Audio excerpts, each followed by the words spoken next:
Las finanzas en salud, dinero y amor. Por 88.9 Noticias. Esta noche de 2022 les traemos a la mesa un tema relevante. Desde el año pasado, finales del año pasado y todavía este inicio de año, estaremos escuchando que se incrementan las tasas de interés. ¿Cuál es el efecto? ¿Cómo nos impacta nuestro bolsillo? De esto platicamos con Mario Di Constanzo, un gran economista, exdirector de Conducef, diputado y un amigo de Salud, Dinero y Amor. Mario, muy buenas noches, qué gusto saludarte y feliz 2022. Muy buenas noches, un saludo a las tres y igualmente un saludo, feliz año para todo el auditorio y en especial para ustedes tres.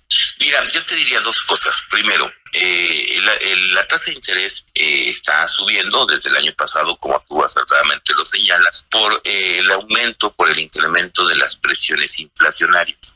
El mandato que tiene Banco de México es el de controlar la inflación, es decir, entre menos inflación exista, más éxito, vamos a llamarlo así, tiene el trabajo de Banco de México en cumplimiento de este mandato.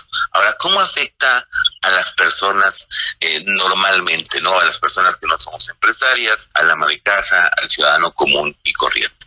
Bueno, yo te diría lo siguiente: la tasa de interés es el costo o el precio del dinero. Si sube la tasa de interés, el dinero se vuelve más costoso, más caro. ¿Qué quiere decir esto? Que como sube la tasa de interés y cuando nosotros tenemos una deuda, en teoría, pues esa tasa de interés sube, debemos más, cuesta más pedir prestado. Y por el otro lado, desafortunadamente, con la inflación, lo que ha pasado con el precio, con el dinero, es que compra menos. Entonces, ¿qué es lo que sucede? Que el dinero, a pesar de que nos cuesta más, pues compra menos. Esto es importante porque la tasa de interés también hace, en la medida en que sea alta o que sea baja, permite que haya mayor actividad económica. Cuando sube una tasa de interés, pues nadie quiere invertir o es más costoso invertir o obtener rentabilidad de un proyecto, pues es más complicado. Entonces también la actividad económica se reduce. Ese es el efecto que la tasa de interés tiene sobre las economías. Ahora, efectivamente las tasas de interés en México, en Estados Unidos y yo te diría en el resto del mundo van a subir en la medida en que la inflación sea mayor. Sin embargo, llega un momento en el que por más que se suba la tasa de interés, las presiones inflacionarias no disminuyen. ¿Y por qué? Pues porque depende mucho del origen de la inflación que tengamos. ¿Y qué quiere decir esto? Pues que cuando sube la tasa de interés, hay menos dinero, digamos, en la economía. Si la inflación es producto de que hay muchísimo o una cantidad más de lo normal en la economía, pues sí, al retirar dinero, porque el costo del dinero es más caro, vamos a llamarlo así, pues la inflación se reduce. Pero la inflación que estamos viendo en el mundo no obedece tanto a una mayor cantidad de dinero en circulación, obedece a factores reales, factores de producción. Mario, feliz Día de Reyes, aquí te saluda Claudia Villegas. ¿No podría el gobierno tomar acciones un poco más radicales para ayudar al Banco de México con la inflación? El Banco de México se ocupa de las tasas de interés, pero el gobierno, por ejemplo, en el tema de la energía o en el tema que estoy investigando, que es el del pollo, también, que es una proteína básica, también podría tomar algunas acciones, Mario. Coincido con que el gobierno podría llevar a cabo algunas acciones para temperar, para ayudar al Banco de México con el tema de la inflación y sobre todo tocas el tema de los energéticos. A ver, me parece importante que decir que buena parte de la inflación que estamos viviendo o el inicio fue por el incremento en el costo de los energéticos. En el caso de nuestro país, pues sí, efectivamente, el gas es un monopolio de Pemex, vamos a llamarlo así, o en la medida en que no exista esa competencia, pues difícilmente va a generarse una disminución en los precios. Sin embargo, el gobierno, pues sí podría, en este sentido, abrir más los mercados, pues para buscar una mayor competencia. Desgraciadamente, no ha sido la política del gobierno la de generar una mayor competencia en diversos sectores. Mira, hace unos días, el presidente anunció que se había concretado ya la compra de esta refinería en Houston, esta mitad de refinería que adquirió el gobierno mexicano, y que eso iba a contribuir a que disminuyera la gasolina.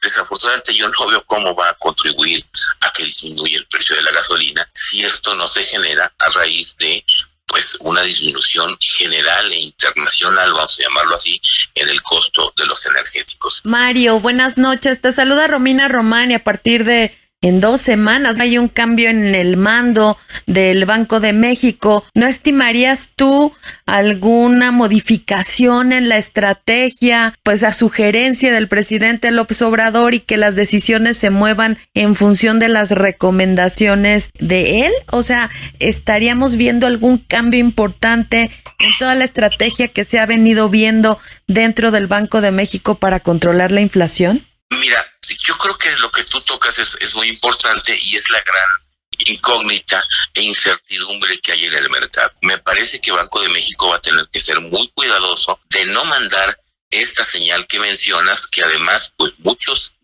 actores o muchos agentes del mercado tendrían este temor a que el Banco de México en rompimiento de su autonomía pues empezara a no ser tan, vamos a llamarlo así, ortodoxo en el manejo de su política monetaria, en el manejo de su política con respecto al combate a la inflación.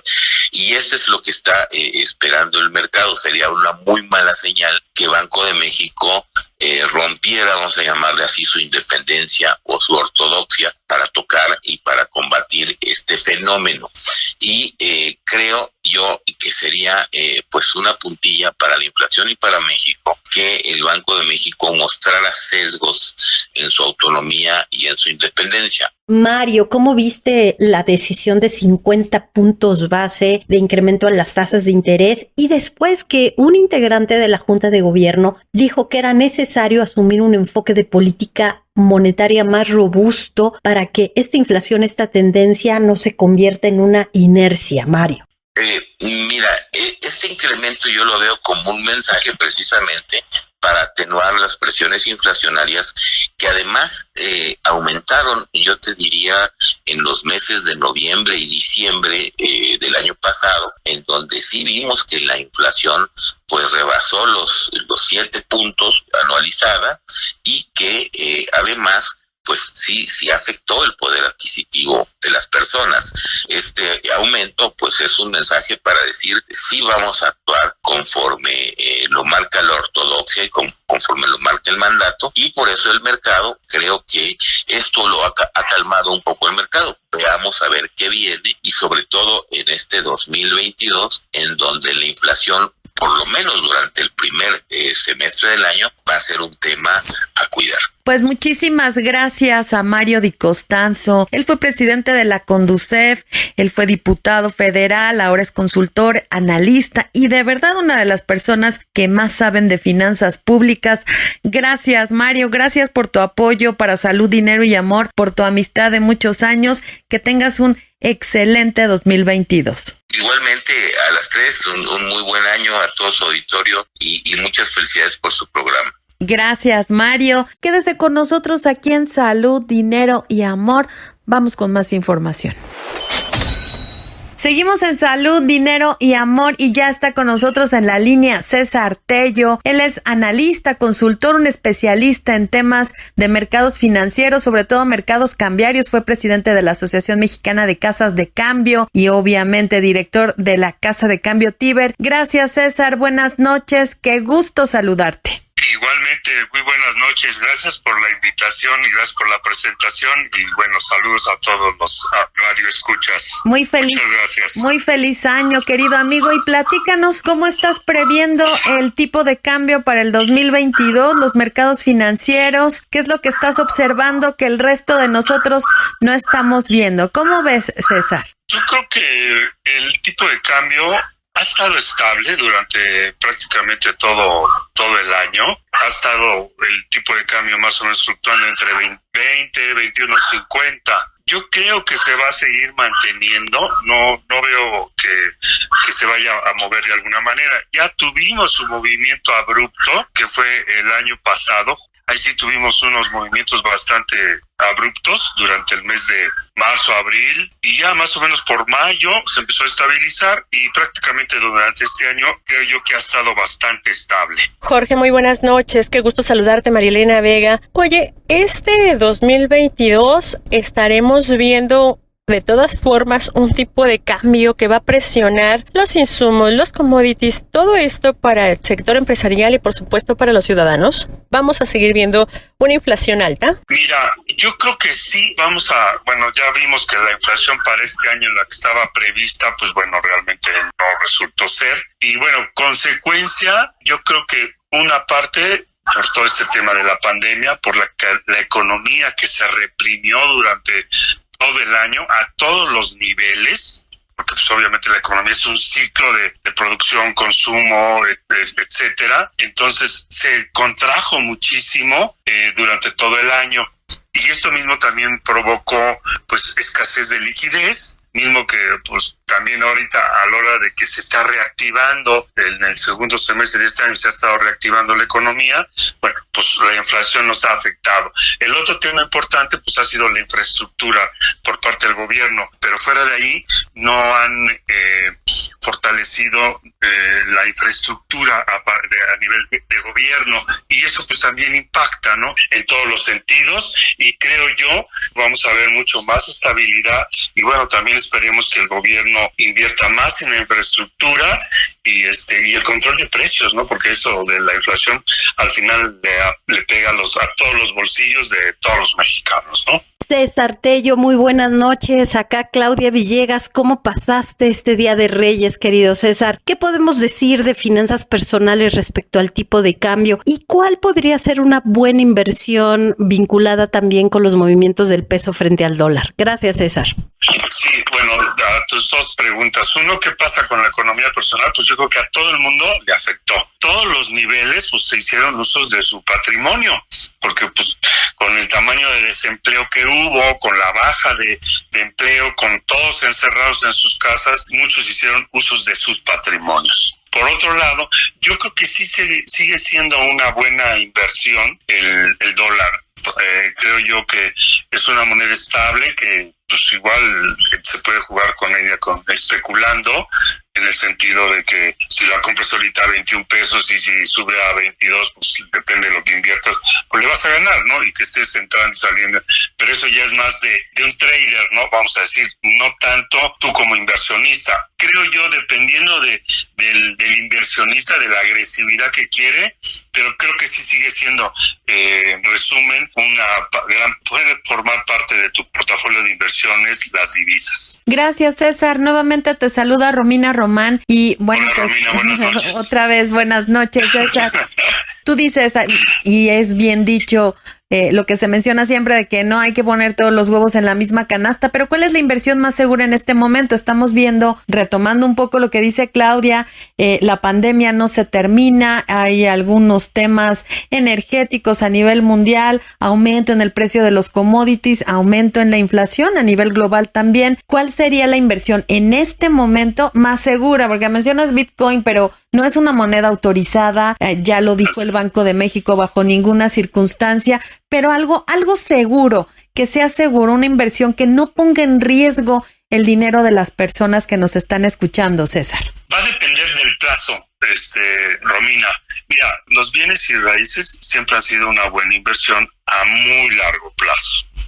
El mercado de acciones es también una buena inversión dependiendo del tipo de acción. Hay unas acciones que son muy volátiles, otras más conservadoras. Ahora, también esto de las monedas electrónicas es un volado, es de alto riesgo y yo creo que hoy las divisas también es una buena inversión. Yo creo que hoy en día hacer una inversión que no tiene tanto riesgo y es bastante buena, yo creo que son los commodities. Romina, al final de cuentas, por los commodities pues son bienes de primera necesidad. Entonces, y esas con o sin pandemia, con inflación, sin inflación, siempre van a tener un consumo y siempre van a ir pegados los precios a la volatilidad de la inflación o de las tasas de interés, creo yo. Nuevamente, María Elena Vega, entonces visualizas que para el 2022 tendremos todavía un año complicado, tan complicado como el 2021, ¿o cuál es tu perspectiva? Yo creo que definitivamente, mira, creo yo, a lo mejor el primer trimestre todavía vamos a empezar ya a ver estabilidad en muchos mercados y ya vemos luz, ¿no? La luz del final del túnel, no del tren que viene, ¿no? Sino ya del final del túnel. Yo siento que va a haber ya más estabilidad. Creo yo que todo esto ya va a empezar a darle estabilidad tanto en México como a nivel mundial, ¿no? A unos países más, otros menos, pero vamos a ver estabilidad, Romina. César, una última pregunta de parte de Claudia Villegas. ¿Cómo ves tú toda esta cruzada por la inversión extranjera directa que ha anunciado el secretario de Hacienda, el gobierno del presidente López Obrador? Esto podría beneficiar también el tipo de cambio, ¿verdad? El ingreso de mayores capitales a través de inversión directa. Pero por supuesto que sí, Romina. Primero, bueno, que ojalá y sí cumplan lo que está diciendo el gobierno. Claro, el hecho de que hay dos tipos de inversión, la extranjera directa y la indirecta. La indirecta es la que le llamamos como golondrino, que es el dinero que viene, se invierte, pero en CETES y se va. Y la directa, pues es la que va a provocar y a producir empleo, va a generar producción, va a generar una mayor economía, mayor consumo. Esa es la que nos interesa, porque no es corto plazo o plazo inmediato, es de largo plazo esa inversión extranjera. Además de que las remesas de los paisanos pues se han incrementado impresionante por todo el tema que está pasando de las ayudas económicas y demás, pues ha llegado más. Si antes llegaban 25 mil millones, hoy llegan 40, casi 50 mil millones. Y en la medida que lleguen divisas al país, eso le va a continuar dando estabilidad al tipo de cambio. Muchísimas gracias, César Tello, un gran economista, expresidente de la Asociación de Casas de Cambio, consultor, analista y por supuesto que amigo de Salud, Dinero y Amor. Muchísimas gracias por siempre tu disponibilidad, por esta charla para Salud, Dinero y Amor y deseamos lo mejor para el 2022. Gracias, César. Muy buenas noches. No, pues al contrario, muchísimas gracias por la invitación, les mando un fuerte abrazo y nuevamente gracias por invitarme y felicitarlas por el programa. María Elena, Romina, Claudia. No se vaya, regresamos por el 88.9 Noticias. Ellas te apasionan. Salud, dinero y amor. Por 88.9 Noticias.